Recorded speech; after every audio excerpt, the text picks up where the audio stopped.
पाकिस्तान की जो military installations हैं उनको वो निशाना बना रहे हैं। लेकिन भारत की जवाबी कार्रवाई में देखिए क्या हो रहा है। ये देखिए, ये तस्वीर है पाकिस्तान का पोस्ट, और देखिए धमाके के साथ ये पोस्ट उड़ जाता है, परखच्चे उड़ जाते हैं।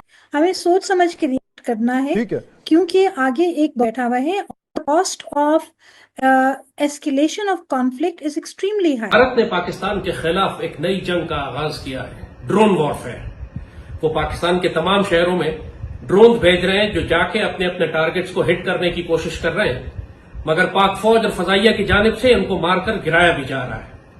लेकिन पाकिस्तानी कौम इस किस्म की वॉरफेयर की आदी नहीं है, तो लोगों में बहुत ज्यादा अफवाहें फैलाई जा रही पहले दिन वो 80 जहाज भेज देते हैं, दूसरे दिन जो है वो 29 ड्रोन भेज देते हैं, आज वो 47 ड्रोन भेज देते हैं, कल वो 150 ड्रोन भेज देंगे। एक सालिसी की कोशिश की जा रही है इस वक्त खित्ते के अंदर सऊदी अरब की जानिब से। ईरान भी ये कोशिशें कर चुका है, जबकि अमेरिका कह चुका है ये हमारा मसला नहीं है। यूं लग रहा है कि शायद पाकिस्तान और भारत के दरमियान एक ऑल आउट जंग शुरू ना हो जाए। घंटे थे जितने अहम थे, आइंदा 24 घंटे ज्यादा अहम करार दिए जा रहे हैं। कि पाकिस्तान ने 5 जहाज गिराए हैं, इसका कोई प्रूफ, कोई सबूत है तो ये कहता है सोशल मीडिया। अफसोस की बात है, इस तरह का जवाब इसको देना चाहिए था। के अलावा एवैक्स प्लेन भी गिरा है। आप सोचिए, एवैक्स अर्ली वार्निंग ये देता है वो प्लेन, उसको भी गिरा दिया है। लेकिन सवाल पैदा होता ना कि भारत ये क्यों कर रहा है। मतलब सवाल पैदा होता ना, एक पहलगाम का वो एक वाकया हुआ तो उसके नतीजे में आज हमने लाहौर के ऊपर, पाकिस्तान के ऊपर, मतलब हमने वो ड्रोन देख लिए। अब पाकिस्तान का एयर डिफेंस सिस्टम इतना कमजोर है। कहां था हमारा एयर डिफेंस सिस्टम, कहां सो रहा था भाई। जय हिंद दोस्तों। भारत ने पाकिस्तान के हर नाकाम हमले का ऐसा ताबड़तोड़ जवाब दिया है कि पाकिस्तान की मीडिया, पाकिस्तानी पब्लिक अब पछता रही है कि भारत से कहां पंगा ले लिया भारत की, तो मतलब इनके ड्रोन तो हमारे घर तक घुस आ रहे हैं। और पाकिस्तान ने भी पलट के ड्रोन अटैक करे हैं, लेकिन पाकिस्तान के एक भी ड्रोन अटैक भारत में नहीं गिरे हैं, आके एक आधा गिरे हैं, वो भी मतलब वैसे वेस्ट गए उनके। और ये पाकिस्तानी मीडिया और पाकिस्तानी आवाम कह रही थी कि भारत से हम लोग भारत को हरा देंगे। भारत ने पाकिस्तान के खिलाफ एक नई जंग का आगाज किया है, ड्रोन वॉरफेयर। ये एक नई टेक्नोलॉजी है जो पहली दफा जमीन पर देखी गई है। क्या बात कर रहे हैं। वो पाकिस्तान के तमाम शहरों में ड्रोन भेज रहे हैं जो जाके अपने अपने टारगेट्स को हिट करने की कोशिश कर रहे हैं। ये नया वेपन सिस्टम है, इससे पहले हमारे खिलाफ कभी नहीं इस्तेमाल हुआ। पाकिस्तान का एयर डिफेंस सिस्टम इतना कमजोर है। कहां था हमारा एयर डिफेंस सिस्टम, कहां सो रहा था भाई। क्यों इनको ट्रैक नहीं किया गया, क्यों इनको ट्रेस नहीं किया गया, क्यों इनको मार के नहीं। आपको ड्रोन की आवाज अगर अपने ऊपर शहर के नजर आती है तो किसी घर के अंदर दाखिल हो जाए, इंशाल्लाह महफूज रहेंगे। आपके पास अगर कोई खबर पहुंचती है या कोई इस किस्म की वीडियो आती है, तो जिस तरह मैंने इस वीडियो का आगाज किया, मेरे पास भेजे, बिला वजह दुनिया में मशहूर न करें जिसकी तस्दीक नहीं हुई हुई। आप झूठ फैलाने का बाइस बनेंगे मैदान जंग में। इंफॉर्मेशन हमारे पास भेजे, हम उसको प्रोसेस करके देखेंगे कि इसको हमने फौज को भेजना है या पब्लिक करना है। हम सब ने मिलकर ये जंग लड़नी है। घबराएं मत, परेशान मत हो। आपके पास कैमरा है, मोबाइल फोन है, आप इंफॉर्मेशन वॉर के मुजाहिद हैं, इस गज़वे में शामिल हैं। लेकिन आपका काम दुश्मन का प्रोपेगेंडा फैलाना नहीं है, पाकिस्तान के दिफा की जंग लड़ना। लिहाजा हमारे साथ मिलकर इस जंग को लड़े और ये पैगाम फैलाएं ताकि लोगों में पैनिक ना फैले। दुश्मन पैनिक फैलाने की कोशिश कर रहा। ये मामूली ड्रोन्स हैं, इनको मैनेज कर लिया जाएगा। हम इससे 100 गुना ज्यादा रिस्पांस इंडिया को देंगे और उनके दांत मां तोड़ के सब आपके हाथ में लाके दिखा देंगे कि ये मोदी के दांत है, ये इसको फ्रेम करा लें दीवार पे। परेशान होने की जरूरत नहीं है, सब्र रखो, लंबी जंग है, इंशाल्लाह बहुत तसल्ली से हम जवाब देंगे। अटैक्स इंडिया ने किए। पूरी दुनिया के अंदर जब भी इस तरह के वॉर्स डिक्लेयर होती हैं या सेटल्ड एरिया के अंदर अटैक्स होते हैं, अवाम गम गुस्से का इजहार करती है। अवाम के पास वाहिद फोरम गम गुस्से के इजहार का वो सोशल मीडिया है या फिर चाय ढाबे की दुकान है। आप इंडिया चले जाएं, वहाँ पर भी उनका जो डिफरेंस ऑफ ओपिनियन है वो आपको हर जगह सुनने को मिलेगा। देखिए, ऐसा है कि हम लोगों ने क्या किया और पाकिस्तान ने क्या किया। मोदी जी ने मधुबनी में कहा था कि हम आतंकवादियों को, आतंकी को और उनके आकाओं को मिट्टी में मिला देंगे।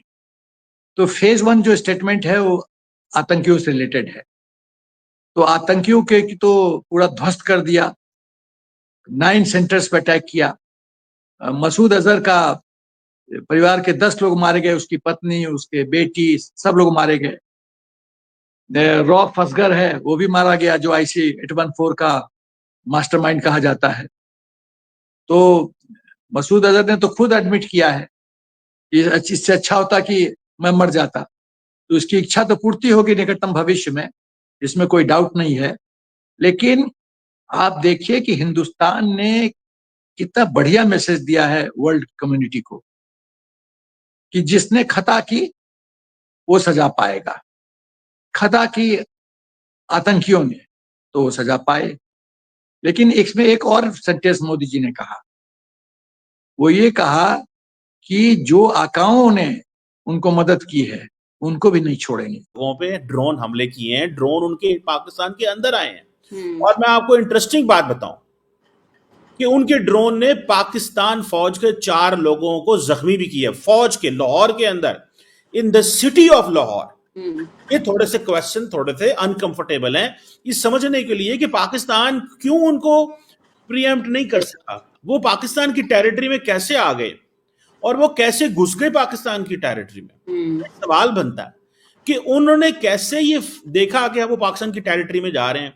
अब मुझे ये पता चला, I came to know from a friend from Lahore, Gujranwala, कि गुजरांवाला के अंदर भी ड्रोन इन्होंने मार गिराया पाकिस्तान ने। फिर एक और इलाका है गुजरात के नजदीक, डिंगा उसको बोलते हैं, वहां पे भी एक ड्रोन इंडिया का जो है वो गिरा है।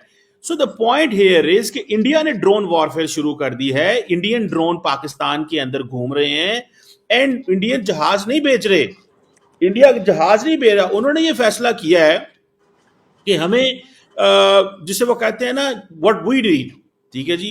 अब क्या चीजें सोच रहा है India, is moving from deterrence, ये बड़ी अहम बात बताने लगा हूं, टू कंट्रोल्ड डोमिनेंस। ये इस बात को चल देखें, पहले उन्होंने डिटेरेंस क्रिएट की, ठीक है जी। दूसरी बात यह है कि उन्होंने अब ये कंट्रोल डोमिनेंस चाहते हैं, वो पाकिस्तान की एयर डिफेंस कैपेबिलिटी को टेस्ट कर रहे हैं। अब देखें, जिसे वो कहते हैं ना, पाकिस्तान का जो चैलेंज है ना, this is strategic not tactical. ये स्ट्रेटेजिक चैलेंज है, टैक्टिकल चैलेंज नहीं है। ये थोड़ा सा अब सिचुएशन थोड़ी अलर्ट हो गई है पाकिस्तान, थोड़ा सा पाकिस्तान को देखना पड़ेगा कि वो कर क्या रहे हैं। इंडिया जो है वो अपनी कंट्रोल डोमिनेंस रखना चाहता है, इसलिए उन्होंने जंग शुरू कर दी है, ड्रोन वॉरफेयर में आ गए। पाकिस्तानी ये समझ रहे थे, पाकिस्तानी लोग ये समझ रहे थे, शायद उन्होंने ये समझा कि हम अब हमारी बारी है टू एस्केलेट, लेकिन इंडिया ने दोबारा एस्केलेट कर दिया। उन्होंने पाकिस्तान को भारी नहीं दी जी, पाकिस्तान को उन्होंने भारी नहीं दी, उन्होंने एस्केलेट कर दिया जनाब। ये इंडिया जो है वो कंट्रोल डोमिनेंस आता है और वो इस सिलसिले में पूरा काम कर रहा है।